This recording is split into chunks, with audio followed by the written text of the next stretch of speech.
नमस्कार दोस्तों, मैं स्मित मिश्रा स्वागत करता हूँ एक बार फिर से आप सभी का एमजेटी एजुकेशन में। साथियों, एक मछली है जो समुद्र से बाहर आई है और ये चर्चे का विषय बन गई है। कारण है कि इसके बाहर आने का इतिहास जो रहा है वो बहुत ही भयानक रहा है। ये मछली जब जब समुद्र से बाहर आई हुई है तब तब इसने दुनिया में समुद्र में तबाही मचाई हुई है। तो आज की वीडियो में जानेंगे ये ओरेफिस क्या है, क्यों ये बाहर आई हुई है, तो ये चर्चा का विषय बनी है। सोशल मीडिया पर आपको हर जगह ये इसके बारे में न्यूज और आर्टिकल्स देखने को मिल रहे हैं।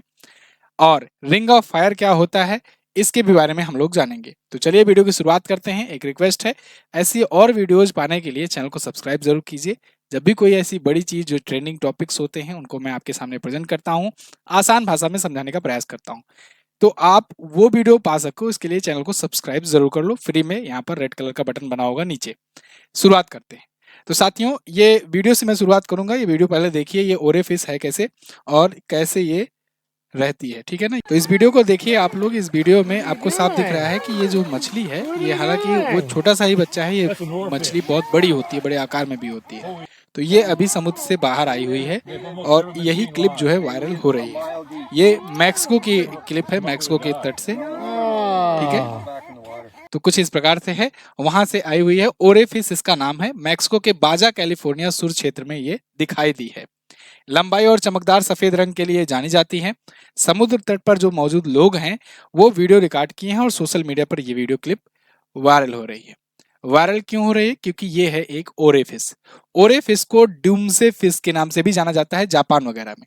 जापान में इसको ड्यूम्से फिश कहते हैं। और इस फिश को, इस मछली का समुद्र तट पर आना या कहीं समुद्र से बाहर आना एक अपशगुन सा माना जाता है। जापान के पौराणिक कथाओं में भी इसका उल्लेख है। इसके अलावा और भी जो इस रिंग ऑफ फायर कंट्रीज के हैं, अभी मैं दिखाऊंगा कहाँ कहाँ पर, उनके भी जो मतलब समय समय पर जो पौराणिक कथाएं रही है, इतिहास रहा है, उनमें इसका वर्णन देखने को मिलता रहा है।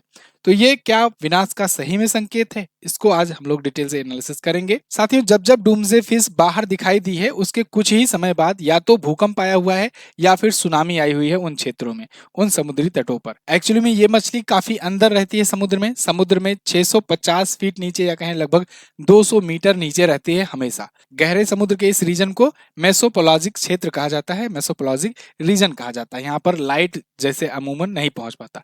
तो ये अचानक से क्या कुछ हुआ अंदर में, क्या कुछ समझ पाया कि जो ये बाहर आ गई, कुछ डर करके हुआ होगा।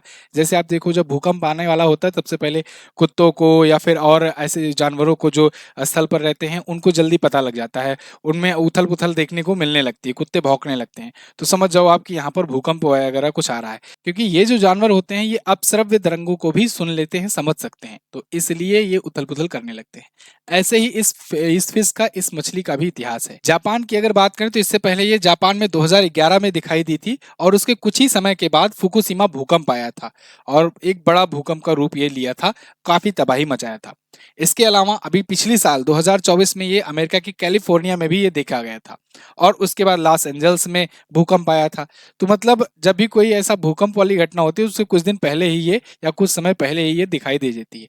अभी देखना यही होगा कि मैक्सिको में आने वाले दिनों में क्या होने को मिलता है, क्योंकि अभी ये मैक्सिको के तटों पर देखने को मिली है। इसका वर्णन पौराणिक कथाओं में भी मिलता है। इसे समुद्र के देवता के दूत या कहें रैगानो तुस्काई के रूप में जाना जाता है जापानी पौराणिक कथाओं में। और ओरेफिस को लंबे समय से तूफान, चक्रवात, सुनामी और भूकंप जैसी प्राकृतिक आपदाओं का भविष्यवाणी करने वाले जीव के रूप में जाना जाता है। अब इसको लेकर के वैज्ञानिकों में भी मतभेद है। कुछ वैज्ञानिकों का मानना है कि ये सगुन अपसगुन से इसका कोई लिंक नहीं है। हो सकता है कि समुद्री प्रदूषण बहुत ज्यादा बढ़ जाता हो तटों का, वो इसको अट्रैक्ट कर रहा हो, या फिर हो सकता है कि नीचे पानी बहुत ज्यादा गर्म हो जाता हो जो उनके अनुकूल ना हो, इसलिए बाहर आती हैं। या कुछ भी ऐसा हो सकता है जिस वजह से ये ऊपर आ रही हों या बीमार हो जाती हों मछलियां, इस वजह से ये ऊपर आ रही हों। तो इसको कुछ वैज्ञानिक जो हैं, कुछ साइंटिस्ट जो हैं, इस नज़र से नहीं देखते हैं, सगुन अपसगुन या पौराणिक कथाओं से। कुछ साइंटिस्ट का मानना है कि हाँ, ये भी हो सकता है, क्योंकि जैसे आप देखो भूकंप में क्या होता है कि इनकी तरंगों को कुछ जीव जो हैं, जो पृथ्वी पर हैं, कुत्ते वगैरह, ये ऑब्जर्व कर लेते हैं पहले ही। तो हो सकता है ये भी ऑब्जर्व कर ले रही हों पहले, ऐसे फ्रिक्वेंसीज को ये पहले ऑब्जर्व कर रही हों कि कहाँ पर प्लेटें टकरा रही हैं टेक्टोनिक प्लेटें जिस वजह से भूकंप बन सकता है। तो इस वजह से ये बाहर आ रही हूँ और यही वजह है कि कुछ समय के बाद वहां पर देखने को भी मिल जाता है भूकंप। भाई ये समुद्र में 102 एक तो 200 मीटर नीचे है, गहरे पानी में है। दूसरा, जब टेक्टोनिक प्लेट अगर मान लो ये बहुत लो फ्रिक्वेंसी को समझ सक रही हैं, ऑब्जर्व कर पा रही हैं, महसूस कर पा रही हैं, तो जब शुरुआत में प्लेटें जो है आपस में वो सट रही हैं या टकरा रही हैं या घिसाव हो रहा है उसमें, उसी समय ये समझ जाती हैं और उसी समय ये ऊपर की तरफ भागने लगती हैं। और आगे चल करके जब बड़ा ही टकराव होता है तब फिर वो मनुष्यों को भी समझ में आ जाता है कि हाँ ये कारण था, तो ये भी हो सकता है। तो इसीलिए इसे दोनों तरह से देखा जाता रहा है। वैसे ये रिंग ऑफ फायर रीजन में ज्यादा देखने को मिलता है। रिंग ऑफ फायर रीजन जो है आप ग्लोब में देखोगे ना, तो अफ्रीका के इस साइड में देखो, अपना जो भारत है वो कहाँ पर है, अपना प्यारा भारत जो है ये इस साइड में है, मतलब अफ्रीका के महाद्वीप के पूर्वी साइड में। और इधर जो एशिया है, साउथ एशिया ब्लॉक है, इसके आप ईस्टर्न साइड में आ जाओगे। तो इधर बीच में जो पड़ता है ना, यूरोप हुआ, इसके बाद इधर अमेरिका का ये दक्षिणी हिस्सा या कहें कि पूर्वी हिस्सा, ये जो रीजन होता है इसे रिंग ऑफ फायर कहते हैं। ये रीजन एक ऐसा रीजन है जहां पर अंदर में बहुत सारी टेक्टोनिक प्लेट्स हैं और मतलब बहुत सारी टेक्टोनिक प्लेट्स जो हैं वो आपस में टच होती हैं, टकराती हैं, और यहीं पर सबसे ज़्यादा ज्वालामुखी घटनाएं भी देखने को मिलती हैं।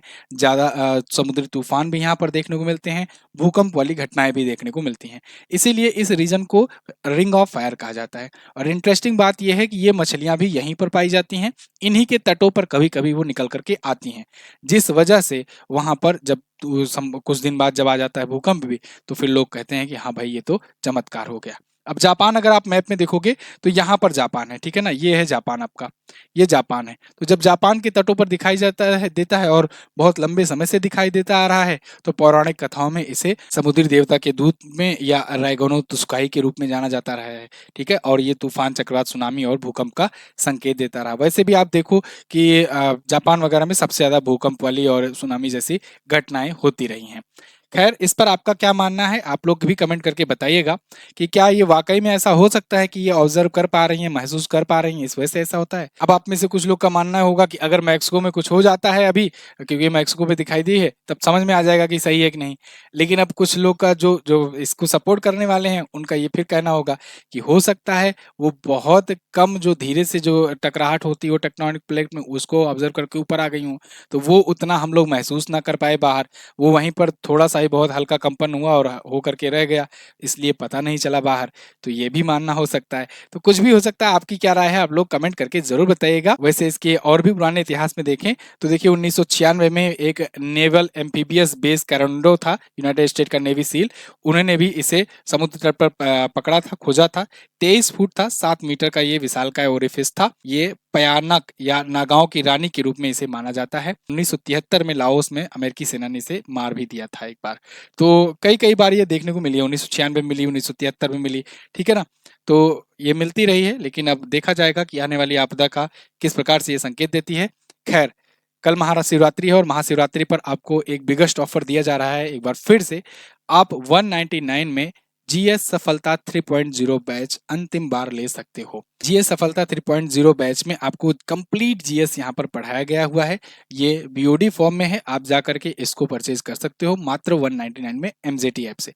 इसके अलावा जो लोग एनटीपीसी की तैयारी कर रहे हैं, आरआरबी एनटीपीसी का अर्जुन बैच भी 199 में हुआ है। और देखो, पिछले में जो भी त्यौहार आए हैं उनमें कोई ऑफर नहीं दिया गया था, तो ये अंतिम ऑफर है, इसका आप फायदा उठाइए। अर्जुन बैच जाकर के आप परचेज कीजिए। एनटीपीसी में जो क्लासेस आ गई हैं, सारी के लगभग आ गई हैं, तो उन क्लासेस को जाकर के आप पढ़िए और अपना एग्जाम को प्रिपेयर कीजिए। इससे सस्ता, इससे अच्छा क्वालिटी कंटेंट आपको नहीं मिलने वाला है। कहाँ जाना है आपको, एमजेटी ऐप पर जाना है, ठीक है ना। MJT app Google play store से जाकर के डाउनलोड कर लो और वहीं पर जाकर वीडियो कोर्स सेक्शन में जाकर परचेज कर सकते हो, ठीक है। थैंक यू सो मच, मिलेंगे अगली वीडियो में, तब तक के लिए नमस्कार, जय हिंद, वंदे मातरम।